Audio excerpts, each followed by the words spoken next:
Marathi steno dictation 120 शब्द प्रति minute 5 second.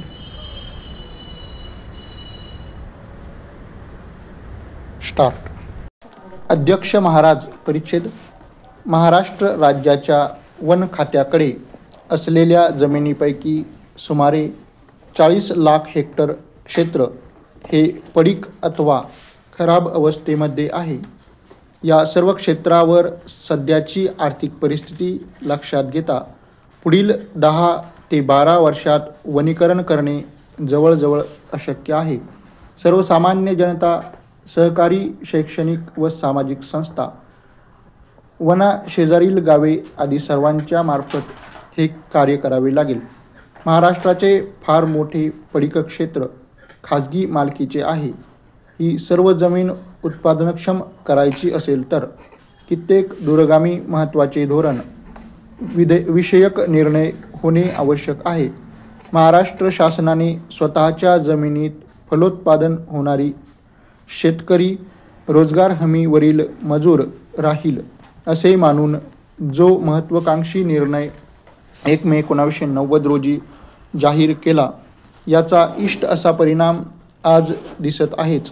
या प्रकारचा निर्णय वनशेतीसाठी अथवा पडीक जमिनीमध्ये तेलबिया, डाळी, कडधान्ये यांसारख्या पिकाखाली असणाऱ्या शेतकऱ्यासाठी महाराष्ट्र शासनाने घेतला आहे. परिच्छेद.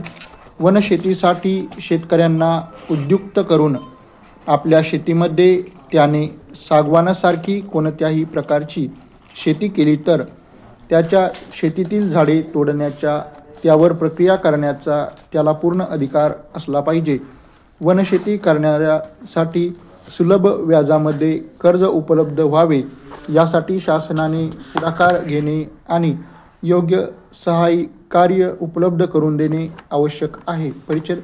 ज्या खाजगी मालकीच्या जमिनी वर्षानुवर्षे पडीक अवस्थेमध्ये आहेत, या जमिनी उत्पादनक्षम करण्यासाठी एखाद्या व्यक्तीने अथवा संस्थेने खरेदी करावयाचे ठरविले तर तो शेतकरी असला पाहिजे. अशा स्वरूपाची प्रचलित कायदेशीर बंधने कायद्यामध्ये रीतसर दुरुस्त्या करून नाहीशी करण्यात यावी. तसेच 2 वर्षाच्या आत या पडीक जमिनी संबंधित व्यक्तीने उत्पादनाखाली अथवा वनशेतीखाली आणल्या नाहीत तर प्रचलित कायद्यानुसार अथवा नवीन कायदा संमत करून त्या जमिनी शासन ताब्यात घेईल आणि कोणाच्याही मार्फत त्या उत्पादनाखाली आणील असा निर्णय शासनाने घेणे जरुरीचे आहे. परिच्छेद.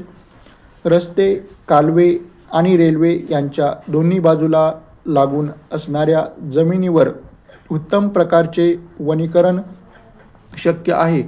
समाजसेवी संस्था व शिक्षण संस्थेतील शेकडो युवकांना विश्वासात घेतल्यास हे कार्य फार प्रभावीपणे करता येईल.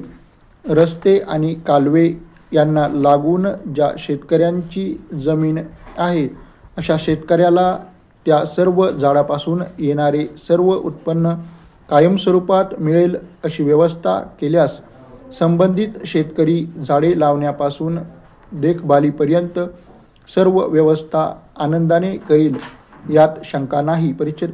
महाराष्ट्रामध्ये वारंवार पडणारा दुष्काळ, राज्यातील पडीक निम्मे क्षेत्र, पर्यावरणाचा प्रतिदिन आणि घसरणारा तोल, अन्नधान्याच्या क्षेत्रातील परावलंबन ही महाराष्ट्रासमोरील आव्हाने आहेत. त्यांना सामोरे जाण्यासाठी निर्धाराची, नियोजनाची आणि सर्व कार्यक्रम कठोरपणे राबविण्याची नितांत आवश्यकता आहे.